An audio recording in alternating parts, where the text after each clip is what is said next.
श्रीरामपूर शहरात अवैधरित्या नशेसाठी वापरल्या जाणाऱ्या इंजेक्शन विक्री करणाऱ्या औषध विक्रेत्यावर स्थानिक गुन्हे शाखा अहिल्यानगर यांनी मोठी कारवाई केली।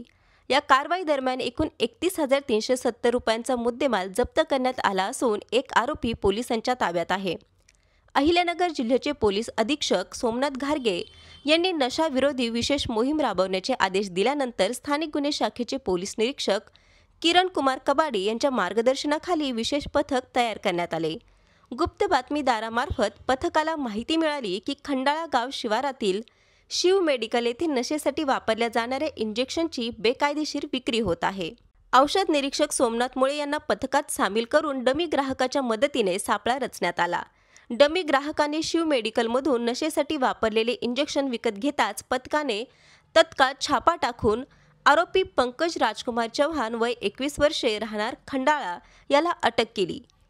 छाप्यात नशेसाठी वापरल्या जाणाऱ्या इंजेक्शन आणि रोख रकमेचा असा एकूण 31,370 रुपयांचा मुद्देमाल जप्त करण्यात आला।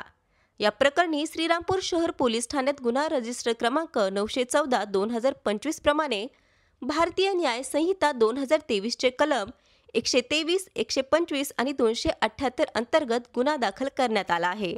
पुढील तपास श्रीरामपूर शहर पोलीस करत आहेत। या कारवाईत पोलीस उपनिरीक्षक दीपक मेढे, औषध निरीक्षक सोमनाथ मुळे, पोलीस अंमलदार विजय पवार, राहुल द्वारके, रिचर्ड गायकवाड, सुनील मालनकर, रमीज राज आत्तार आणि चंद्रकांत कुसळकर यांनी सहभाग घेतला।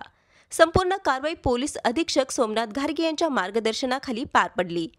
संवाद महाराष्ट्रासाठी रवी वाघडकर, कोपरगाव।